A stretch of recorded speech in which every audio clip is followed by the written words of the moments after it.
Hi guys, Wise Predictions here. Today we'll be talking about an aggressive type of betting strategy. It has the potential to bring rapid revenue growth, but at the same time it's a risky one. Let's get into the details and do the analysis together. In this graph here, we see the revenue growth that we would have if we had executed on this strategy since August 21st. And within 2 months, our journey will start in the beginning with $1 only, and within 2 months, we will be reaching up to $663. Since then, we've had predictions for more than 1,000 matches actually, but we wouldn't be betting on each and every of them. We will be betting on a selected number of them, which happens to be 313 in this particular exercise. I'm going to explain how these numbers are generated and where they come from, but let's first talk about the rules of the strategy that we have here. Then the first rule is that we will be focusing on such matches where the odds for our predictions happens to be between 2.2 and 3.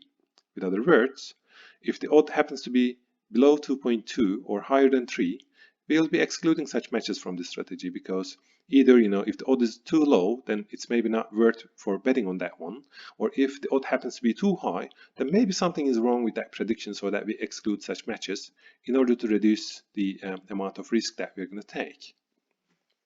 And the second rule is that we're going to have one bet only on each coupon. And how does this thing work in practice? Let's say that we start with $1. Our betting amount on the first coupon is $1 only. We make a coupon and bet on that one and look at the result later on. And does it hold or not? And if it holds, if it brings profit, then we keep the betting amount same and keep it at $1 and bet on the next coupon again.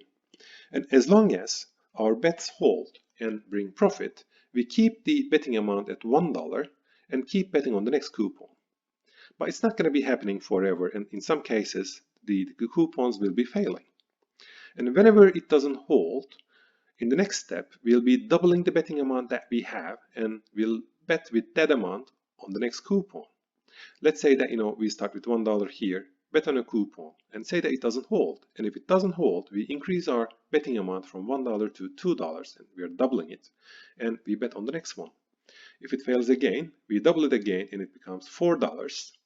If it doesn't hold again, it becomes $8, and in the next round, $16, $64, and even $128 and so on. As long as it doesn't hold, we're going to keep doubling that amount. And as soon as it holds, we're going to go back to $1 again, and we will start betting with $1 only. And whenever it doesn't hold, we're going to double the amount. So where's the beef here? Why are we doing this thing? And the point here is that whenever, if you follow the strategy here, whenever it holds, it will bring profit in the first hand. And the second thing that you should remember is that whenever it holds, it's going to compensate your losses that you've had earlier in your earlier coupons that failed.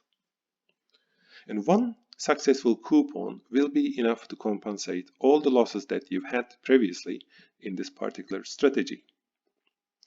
Maybe it can be good to go through an example for a better intuition. Again, we are going for the matches where the odds are between 2.2 and 3. We have only one bet in each coupon. Whenever it holds, we set the betting amount to $1. Whenever it doesn't hold, we are doubling the betting amount that we have on the next coupon. Let's say that we have 10 coupons here.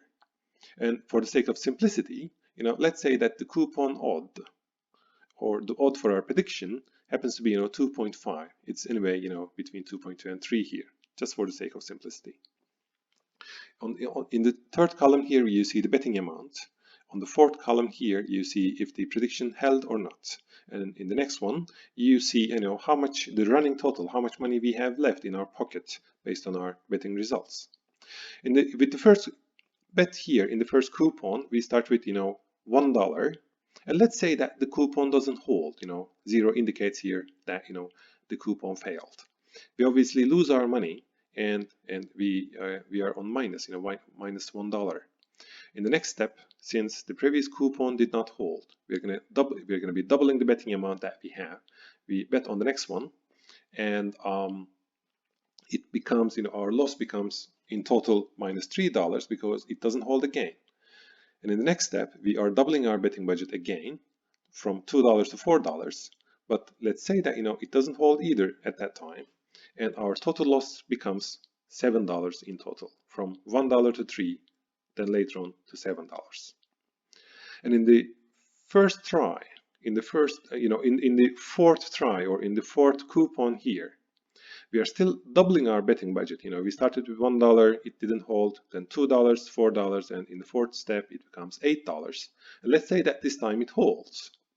Since it holds, we invested with on that coupon with $8, and it's going to return $20 back because the coupon odd is 2.5. But since we invested $8 on that coupon, the total $20 is not profit only $12 is a profit there because $8 went from our pocket here. And also we had some losses previously, and that loss was $7. So we had $12 profit left after reducing or taking away the betting amount. And also we need to do the calculation of 12 minus 7 because we already lost $7 earlier, and the net profit will be here $5. And we continue, let's say, in the next coupon we go back to $1 investment again because the bet hold that time, and we go back to $1 investment again. Say that it doesn't hold again, and our $5 profit goes down to $4. In the next step we double the amount. We bet with $2. It doesn't hold again. Now we have $2 left in our pocket. We double the betting amount again, and say that it holds this time, and our the money that we've left in our pocket here becomes $8. As you see here, there's a big jump. It doesn't hold again. We go back to $1 again because the previous coupon held, and say that we lose it again.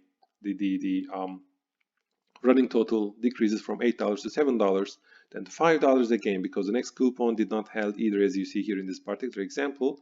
But let's say that the 10th coupon holds again and it brings profit, and our money jumps from $5 to $11.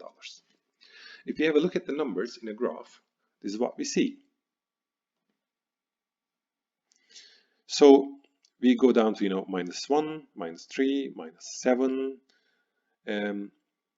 and whenever the coupon holds, we make a big jump and go to the positive side.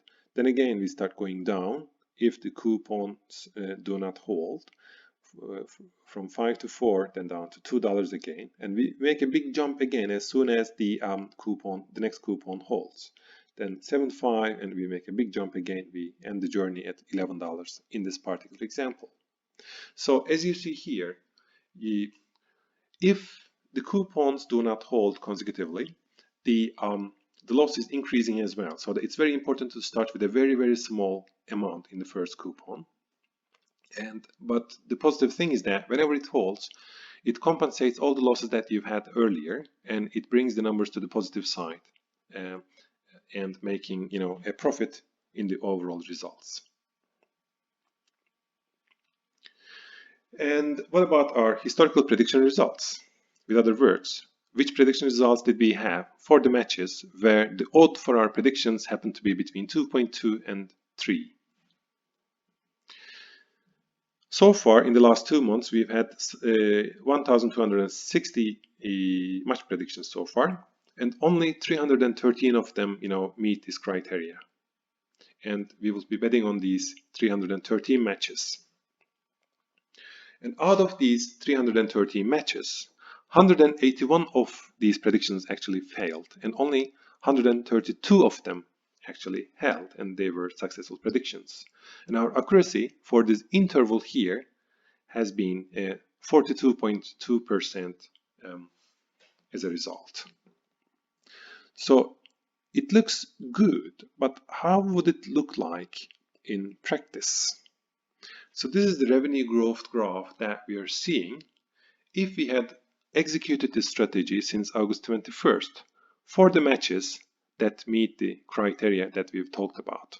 You see here it is slowly increasing, then it makes a big jump down here. Seemingly, we've had some consecutive losses here, but as soon as one coupon held there, it made a big jump, and we continued making profit seemingly some things went wrong again, so that we started making losses as a result of our coupon predictions. But we made a big jump again as soon as the coupon held.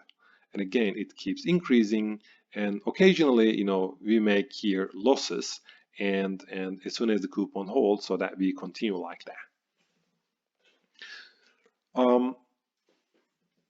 But the question is obviously here, the thing that I'll be, wondering at least, how many consecutively failed coupons did we have?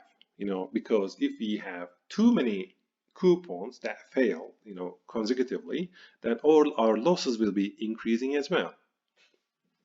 And here's what we see, in this case here, we had one loss here. These bars here are representing the consecutive number of failed coupons. And if you don't see a bar, for example, here or here between those two bars here, or in this region here, for example, whenever you see a white space, it means that we had successful coupons, and the red bars here are representing the coupons or the that failed consecutively. You're not seeing the numbers here, so let's bring up the numbers as well. So in many cases here, as you see, one coupon fails and the next coupon holds in most cases. And also maybe two coupons fail consecutively, and the third one holds, and maybe three, maybe four. In some cases, we had 5 consecutively failed coupons, even 6, 7, and one time we had 8 consecutively failed coupons in total. But this graph still looks a bit complicated. So let's have a look at the summary of the results. So in this column here, we see the number of consecutive fails. And here in this column here, we see the number that is representing how many times each of these scenarios happened. 0 indicates the successful coupons, obviously, and we had 132 such successful coupons. And we had 80 coupons or fails where we only had one failed coupon, and the very next coupon after that held, bringing the numbers to the profit side. You bet with a certain amount. Say that you bet with $1, and it doesn't hold.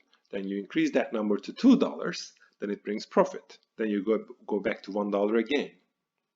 And we had 80 such occasions.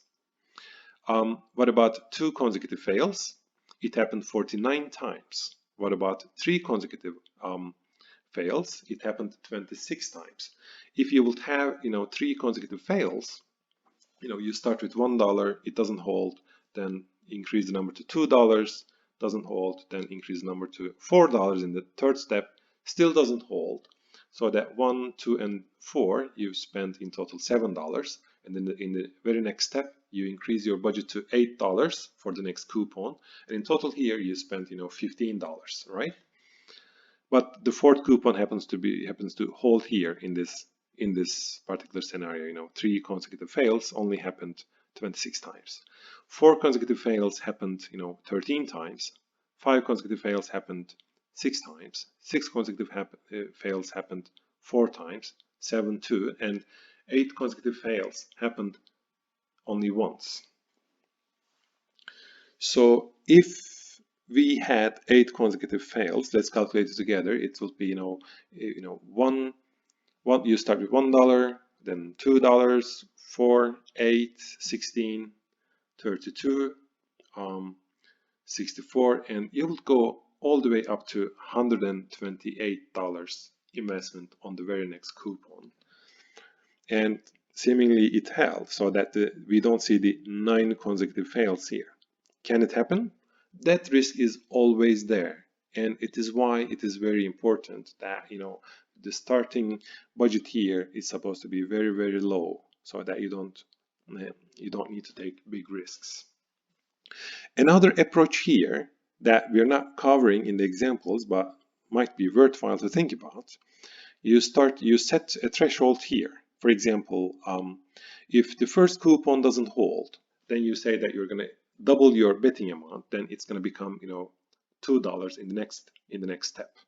And it doesn't hold again, you're going to increase your betting budget again, or you're going to double it again, so that it's going to increase from $2 to $4. And if if it still doesn't hold, if you still lose, or if you lose 3 times consecutively in a row, then you go back to $1 again. You stop doubling your investment. You go back to $1 again. So because you maybe don't want to lose too much money, you don't want to increase your risks, with other words, by doubling your betting amount all the time. You start from $1 again and try to increase your budget via that strategy. And there's a potential there to make profit in that regard as well. The level of profit wouldn't be this high as we've shown in this particular presentation, but there's still a potential there. You actually have access to our predictions at our website. We openly share our past prediction results. You can do your own analysis as well by looking at the strategy from different angles. And we have to put an attention here. There's a potential for making rapid revenue growth, or realizing rapid revenue growth, by following this strategy. But as the number of consecutively failed coupons increases, then the loss goes up very rapidly. And this strategy should never be tried with high amounts, because you should never bet with the amounts that you cannot afford losing. At the end of the day, no one can necessarily guarantee the result of a match before it is played. So, thanks for listening. If you will have any questions or comments, you are more than welcome to get in touch with us through our contact form at viceprediction.com. Thanks for listening, and see you next time.